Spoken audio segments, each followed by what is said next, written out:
Hello friends, आप सभी को नमस्कार। मैं हितेश कुमार एक बार फिर से आप सभी का ज्ञानकोश यूट्यूब चैनल में स्वागत करता हूं। आज है 4 मई और 4 मई से जितने भी करंट अफेयर्स बनेंगी वो हम आज की वीडियो में चर्चा करेंगे। इस वीडियो का पीडीएफ आप सभी को ज्ञानकोश फेसबुक पेज पर या ज्ञानकोश नाम से ही व्हाट्सएप ग्रुप, ज्ञानकोश ऐप या ज्ञानकोश नाम से ही टेलीग्राम चैनल है, आप वहां से इसके पीडीएफ को डाउनलोड कर सकते हैं। सबका लिंक डिस्क्रिप्शन में दिया हुआ है। तो चलिए बात करते हैं आज के करंट अफेयर्स के पहले प्रश्न की तरफ। तो सबसे पहला प्रश्न आप लोगों के लिए है कि अंतरराष्ट्रीय अग्निशमन दिवस कब मनाया जाता है। अंतरराष्ट्रीय अग्निशमन दिवस जो है ये कब मनाया जाता है। तो देखिएगा, 4 ऑप्शन आप लोगों के पास है। यहां से आपने देखना है कि अंतरराष्ट्रीय अग्निशमन दिवस जो है ये कब मनाया जाता है। तो बात करते हैं यहां से कि देखिएगा, 4 ऑप्शन में से आप लोगों के सामने है 4 मई, यानी कि आज का दिन। आज का जो दिन है ये अंतरराष्ट्रीय अग्निशमन दिवस के रूप में मनाया जाता है। आज 4 मई है और 4 मई का दिवस अंतरराष्ट्रीय अग्निशमन दिवस के रूप में मनाया जाता है। लेकिन देखिएगा, 4 फरवरी, 4 मार्च, 4 अप्रैल और 4 मई, 4 ही ऑप्शन आप लोगों के पास है। तो चारों ऑप्शन के बारे में चर्चा करते हैं कि 4 फरवरी का दिन विश्व कैंसर दिवस, 4 मार्च का दिन राष्ट्रीय सुरक्षा दिवस, 4 अप्रैल का दिन अंतरराष्ट्रीय खजान जागरूकता दिवस और 4 मई अंतरराष्ट्रीय अग्निशमन दिवस। तो ये हमने चारों ऑप्शन से जानकारी प्राप्त कर ली है। उसके बारे में बात करते हैं कि देखिएगा, 2 दिसंबर 1998 को ऑस्ट्रेलिया में एक भीषण आग दुर्घटना हुई थी और इस आग दुर्घटना में 5 अग्निशमन कर्मचारी जो थे वो आग से झुलसकर मर गए थे। उसके पश्चात ही अगले वर्ष यह दिवस अंतरराष्ट्रीय अग्निशमन दिवस के रूप में मनाया जाता है। लेकिन अगर भारत की बात करें तो भारत में भी ऐसी घटना 1944 में हो चुकी है। कब हुई थी? 1944 में कहां पर हुई थी? तो मुंबई बंदरगाह पर।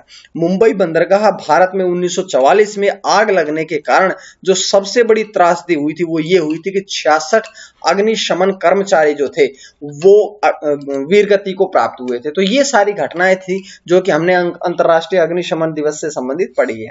उसके बाद बात करते हैं दूसरे प्रश्न की। दूसरा प्रश्न क्या है कि ऑपरेशन समुद्र सेतु सेकंड, ऑपरेशन समुद्र सेतु जो है ये अभियान किसके द्वारा लॉन्च किया गया है। तो यहां से देखिएगा किसके द्वारा लॉन्च किया गया है। तो ये जो ऑपरेशन समुद्र सेतु सेकंड जो अभियान है ये भारतीय नौसेना के द्वारा, इंडियन नेवी के द्वारा ये लॉन्च किया गया है। तो यहां से ये जानकारी मिली, यानी कि इस प्रश्न का ऑप्शन जो है वो सी सही रहा। लेकिन 4 ऑप्शन आप लोगों के पास है। तो भारतीय थल सेना के बारे में अगर हम बात करते हैं तो भारतीय थल सेना की जो स्थापना है 1 अप्रैल 1895 में करी गई थी। वायुसेना की स्थापना 8 अक्टूबर 1932 में करी गई थी और सीआरपीएफ की स्थापना जो है वो 27 जुलाई 1939 में करी गई थी। लेकिन भारत आजाद होने के पश्चात 1949 अधिनियम के अनुसार सीआरपीएफ की स्थापना जो है वो मानी जाती है। तो ये हमने 4 ऑप्शन से जानकारियां पढ़ ली है। अब बात करेंगे हम इस प्रश्न से संबंधित। प्रश्न की जानकारियां यह है कि इस जो ऑपरेशन समुद्र सेतु सेकंड लॉन्च करने का जो मुख्य उद्देश्य है वो ये है कि कोरोना वायरस महामारी के दौरान मेडिकल ऑक्सीजन और अन्य आवश्यक सामग्री के परिवहन में मदद करना, कि जितनी भी जो आपको कोरोना वायरस में जो ऑक्सीजन की आपूर्ति करनी है उसके लिए यह अभियान चलाया गया। साथ साथ में और भी सहायता जो कि मेडिकल सुविधाएं हैं वो सब प्रदान करने के लिए यह अभियान चलाया गया है। और इसके अंतर्गत एक कार्य और भी किया जाएगा कि जो भारतीय लोग विदेशों में फंसे हैं उनको भी भारत लाने का प्रयास किया जाएगा भारतीय नौसेना के द्वारा। तो यहां से हमने ये प्रश्न पढ़ा है। लेकिन 2 प्रश्न बड़े इंपॉर्टेंट बनते हैं यहां से कि भारतीय नौसेना प्रमुख कौन है। तो एडमिरल करमबीर सिंह। भारतीय नौसेना के जनक कौन है। तो छत्रपति शिवाजी। देखिएगा, बड़ा इंपॉर्टेंट प्रश्न है। छत्रपति शिवाजी जो थे मराठा साम्राज्य में, उन्होंने भारत के पहले ऐसे शासक थे जिन्होंने अपनी थल सेना के साथ में वायुसेना को भी इस्टेब्लिश किया था।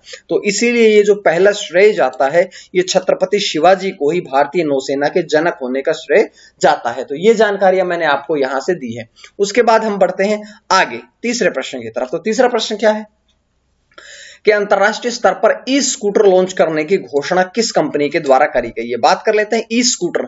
तो ई स्कूटर यानी कि इलेक्ट्रॉनिक स्कूटर लॉन्च करने की जो घोषणा है ये किस कंपनी के द्वारा करी गई है। तो 4 ऑप्शन आप लोगों के पास है। यहां से देखिएगा, यहां से जो आंसर आपका सही होगा वो होगा ओला। ओला जो है आपको पता है कि वर्तमान में ओला कैब्स जो है ये आपके परिवहन के लिए बड़ी प्रमुख है कि अगर आपको बड़े शहर में आपको अगर ट्रेवल करना है तो सबसे आसान तरीका होता है ओला के द्वारा आप कैब बुक कर लेते हैं घर बैठे हुए भी।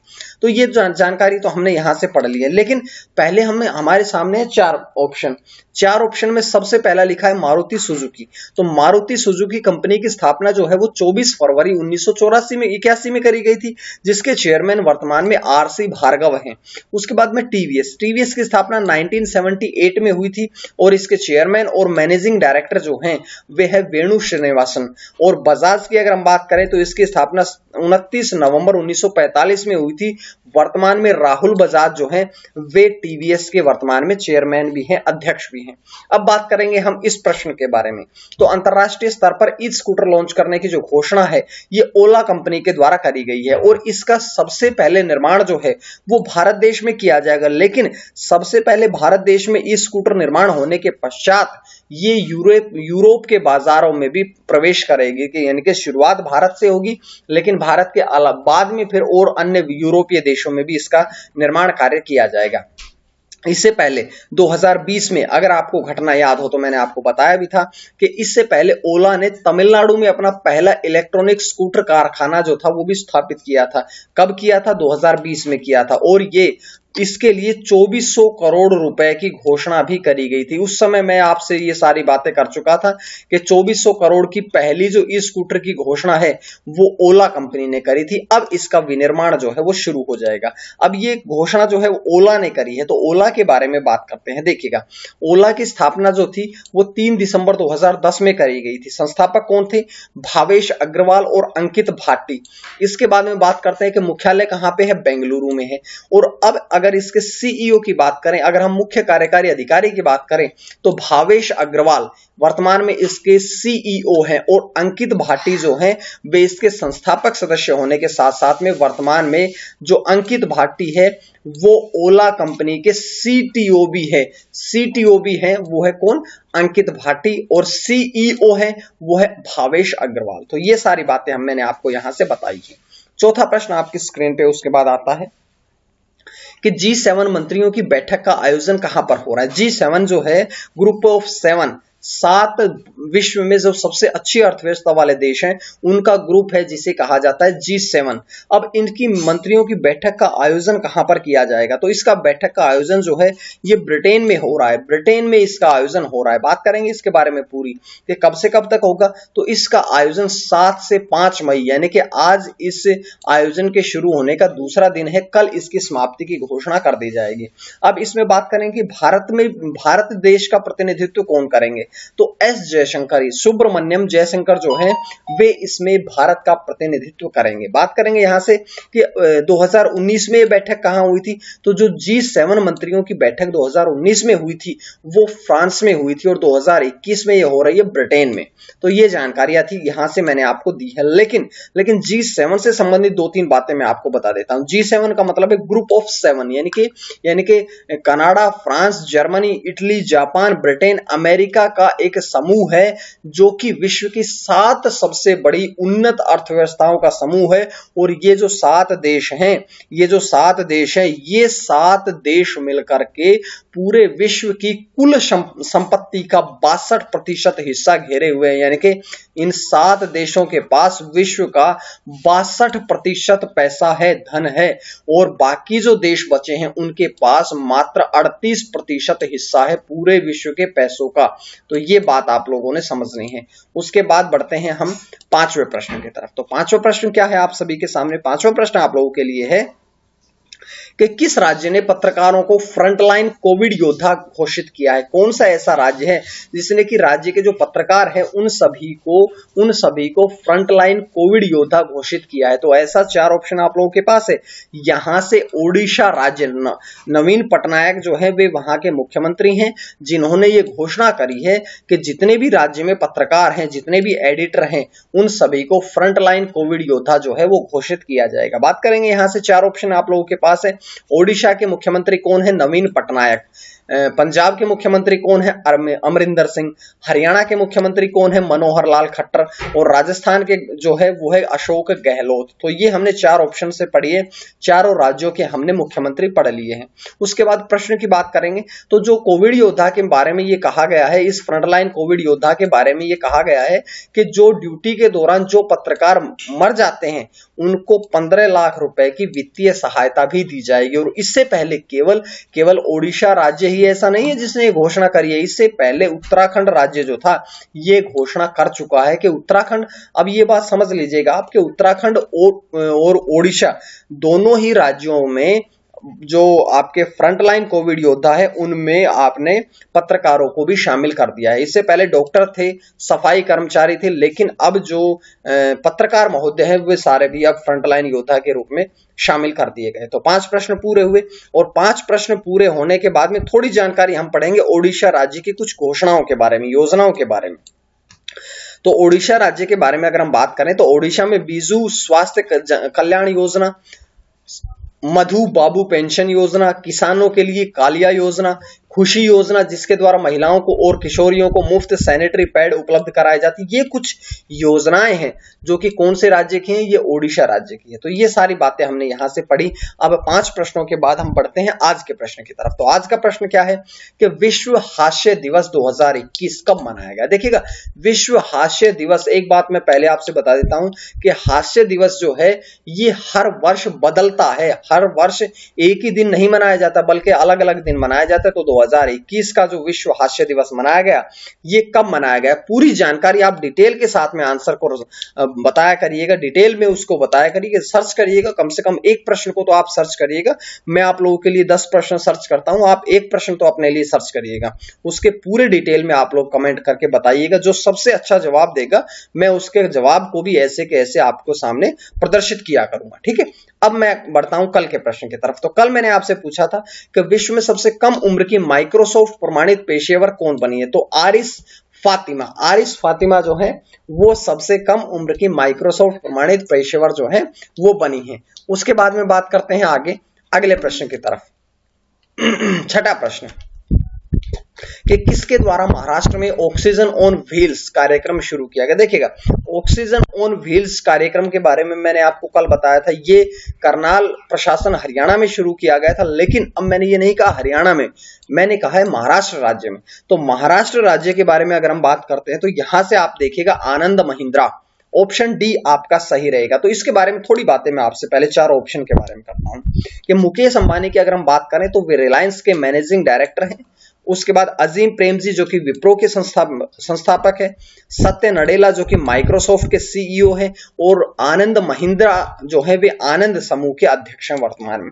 ये तो हमने ऑप्शन से जानकारी पढ़ी, लेकिन देखिएगा इस प्रश्न की जानकारियां कि इसका उद्देश्य क्या है। इसका उद्देश्य सिंपल सा है कि अस्पताल और घरों तक ऑक्सीजन की जो आपूर्ति करना है, इस कार्यक्रम का मुख्य उद्देश्य है कि जब बहुत बार कोरोना वायरस महामारी जो है इसके कारण लोगों को ऑक्सीजन की आपूर्ति नहीं हो पा रही है, और इसी ऑक्सीजन की आपूर्ति को करने के लिए ही महाराष्ट्र राज्य में ऑक्सीजन ऑन व्हील कार्यक्रम आनंद महिंद्रा ने शुरू किया है। मैं ये बात आपको कल बता चुका हूं कि करनाल प्रशासन जो है इसने भी हरियाणा में ये योजना शुरू कर दी है। तो अब हम बात करते हैं आनंद महिंद्रा जो है वे महिंद्रा एंड महिंद्रा ग्रुप के अध्यक्ष है। तो यहां से बात करेंगे, अगर हम महिंद्रा समूह की बात करें, महिंद्रा एंड महिंद्रा की बात करें तो इसकी स्थापना कब हुई थी? 2 अक्टूबर 1945 में हुई थी। मुख्यालय कहां पे है? तो इसका मुख्यालय है मुंबई में। बात करते हैं चेयरपर्सन कौन है, चेयरमैन कौन है, अध्यक्ष कौन है? तो आनंद महिंद्रा।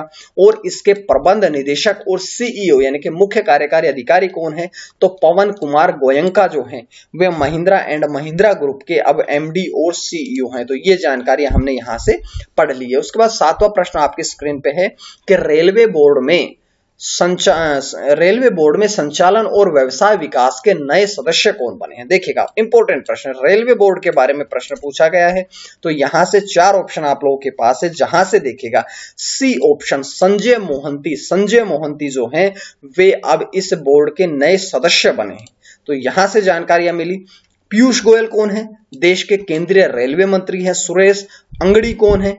रेलवे राज्य मंत्री हैं। लेकिन ये बातें हमने पढ़ने के पश्चात हम बढ़ेंगे, थोड़ी जानकारी है इस प्रश्न के बारे में कि इससे पहले संजय मोहंती जो थे वे दक्षिण पूर्व रेलवे के महाप्रबंधक थे, दक्षिण पूर्व रेलवे के महाप्रबंधक थे। लेकिन अब एक इंपॉर्टेंट जानकारी और सुन लीजिएगा कि वे भारतीय रेलवे ट्रैफिक सर्विसेज के 1984 बैच के अधिकारी हैं। अब जो आपको रेलवे बोर्ड से संबंधित इंपॉर्टेंट बात बताने जा रहा हूं वो क्या है, वो ये है कि भारतीय रेलवे में बहुत बार परीक्षाओं में पूछा जा चुका है कि भारतीय रेलवे में कितने जोन हैं। तो 2019 तक भारत में 17 जोन थे, जो कि अब 18 जोन हो चुके हैं। और 18वें जोन के बारे में प्रश्न पूछा गया तो दक्षिण तट रेलवे जो है ये भारत का रेलवे का 18वां जोन है। इसकी घोषणा रेल मंत्री पीयूष गोयल ने 27 फरवरी 2019 को करी थी। और यहां अगर हम बात करें इस 18वें जोन का मुख्यालय कहां पे है, हेडक्वार्टर कहां पे है, तो विशाखापट्टनम में है। केंद्रीय रेलवे मंत्री पीयूष गोयल, राज्य मंत्री सुरेश अंगड़ी। तो ये बातें हमने करके 7वां प्रश्न पूरा पढ़ लिया है। 8वां प्रश्न देखिएगा कि भारत का सबसे बड़ा मेडिकल ग्रेड लिक्विड ऑक्सीजन का उत्पादक कौन सी कंपनी बनी है, तो इसके बारे में देखिएगा। 4 ऑप्शन आप लोगों के पास है। इस प्रश्न का जो सटीक आंसर है वो आपने बताना है। सटीक आंसर इसका होगा रिलायंस, यानी कि ऑप्शन सी जो है वो आपका यहां से सही रहेगा। रिलायंस जो है वो अब सबसे बड़ा एक स्थान से मेडिकल ग्रेड लिक्विड ऑक्सीजन का उत्पादक करने वाला देश का सबसे बड़ी कंपनी बनी है। बात करेंगे इसके बारे में, पहले 4 ऑप्शन देख लीजिएगा। टाटा इस्पात जो है इसके संस्थापक कौन है, JRD टाटा। इन्फोसिस के संस्थापक कौन थे, NR नारायण मूर्ति। रिलायंस के कौन थे, धीरू भाई अंबानी। विप्रो के कौन है, मोहम्मद हाशम प्रेमजी। तो ये सारी बातें तो हमने ऑप्शन से पढ़ी है, लेकिन ऑप्शन के बाद में प्रश्न बच जाता है। देखिएगा कि ये जो लिक्विड मेडिकल ऑक्सीजन का कुल उत्पादन का ये कंपनी 11% हिस्सा उत्पादन करती है, यानी कि भारत में जितनी ऑक्सीजन की आपूर्ति हो रही है उसका 11% हिस्सा जो है वो रिलायंस इंडस्ट्रीज उत्पादित कर रही है। अब रिलायंस के बारे में थोड़ी बातें देख लीजिएगा। स्थापना कब हुई थी, 8 मई 1973 को। संस्थापक कौन थे, धीरू भाई अंबानी। चेयरमैन प्रबंध निदेशक कौन है, मुकेश अंबानी। मुख्यालय कहां पे है, मुंबई महाराष्ट्र में है। तो ये सारी बातें हमने यहां से पढ़ी। जिसके बाद 9वां प्रश्न आपके स्क्रीन पे है कि भारत की यात्रा पर प्रतिबंध लगाने। देखिए भारत देश की यात्रा करने पर 2 प्रश्न रहेंगे, थोड़े कंफ्यूजिंग रहेंगे, क्लियर कर देता हूं अभी कि भारत देश की यात्रा करने वाले पर प्रतिबंध लगाने वाला देश कौन सा है। तो यहां से देखिएगा इजराइल देश ऐसा है जिसने अपने देश के लोगों पर प्रतिबंध लगाया है कि इजराइल के लोग भारत की यात्रा नहीं करेंगे, ऐसा देश बना है इजराइल। बात करेंगे, पहले इस प्रश्न को देख लीजिएगा कि श्रीलंका के प्रधानमंत्री कौन है, महिंद्रा राजपक्षे। जापान के प्रधानमंत्री कौन है, योशिहिडे सुगा। और नीदरलैंड के प्रधानमंत्री कौन है, मार्क रुट्टे। मार्क रुट्टे जो है वो इसके नीदरलैंड के प्रधानमंत्री हैं। उसके बाद में देखिएगा कि इजराइल ने 7 देशों की यात्रा पर प्रतिबंध, कि केवल इजराइल ने भारत पर ही प्रतिबंध नहीं लगाया बल्कि इजराइल ने कुल 7 देशों की यात्रा पर प्रतिबंध लगाया है। कौन कौन से हैं वो 7 देश, पहला है यूक्रेन, दूसरा है ब्राजील, इथोपिया, दक्षिण अफ्रीका, भारत, मैक्सिको और तुर्की। ये 7 देश हैं जिन देशों की यात्रा पर प्रतिबंध लगा दिया है। और ये प्रतिबंध जो है भारत पर 3 मई से लेकर के 16 मई तक लागू रहेगा। ये यहां से जानकारियां थी। लेकिन इजराइल से प्रश्न देखिएगा, इजराइल की राजधानी कौन सी है, यरूशलेम। इजराइल की राजभाषा कौन सी है, हिब्रू और अरबी। इजराइल के राष्ट्रपति कौन है, रेवेन रेवलिन। और प्रधानमंत्री कौन है, बेंजामिन नेतन्याहू। तो ये सारी बातें हमने इजराइल से भी पढ़ ली है। आखिरी प्रश्न देखिएगा, भारत लोगों के आगमन पर किस देश ने रोक लगाई। देखिएगा 2 प्रश्न पर, पहले मैंने आपसे कहा था इजराइल देश ने अपने लोगों पर प्रतिबंध लगाया कि वे भारत नहीं जाएंगे। अब ऐसा कौन सा देश है जिसने ये प्रतिबंध लगा दिया कि भारत के लोग हमारे देश में नहीं आएंगे, तो ये प्रतिबंध लगा दिया है अमेरिका ने। ऑप्शन ए आपका सही रहेगा। क्यों लगाया गया, दोनों प्रश्नों पे समझ लीजिएगा कि कोरोना वायरस भारत में बहुत ज्यादा फैल चुका है। सबसे ज्यादा एक दिन में मरने वालों की संख्या भी भारत में रही थी, जो मैं आपसे चर्चा कर चुका हूं। और भारत पर जो अमेरिका ने जो रोक लगाई है वो 4 मई से शुरू होगी। और भारत ने, केवल अमेरिका ने नहीं लगाया बल्कि नाइजीरिया देश ऐसा है उसने भी भारत और ब्राजील दोनों पर प्रतिबंध लगा दिया है कि भारत में वहां के लोग नहीं आएंगे। तो ये जानकारियां थी जो कि मैंने आज आपको करंट अफेयर्स में बताई है। इसका PDF आप सभी को पता है, मैं Gyankosh Telegram channel, Facebook page, WhatsApp group और ज्ञानकोश ऐप पर शेयर करता हूं। आप लोग इसको डाउनलोड कर लीजिएगा। सबके लिंक जो हैं, इन सभी के लिंक जो है वो आपको डिस्क्रिप्शन में मिल जाएगा, ज्वाइन कर लीजिएगा ताकि आपको पीडीएफ मिलता रहे। आज के लिए इतना ही। मां सरस्वती की कृपा आप सभी पर बनी रहे। आप सभी का बहुत बहुत धन्यवाद।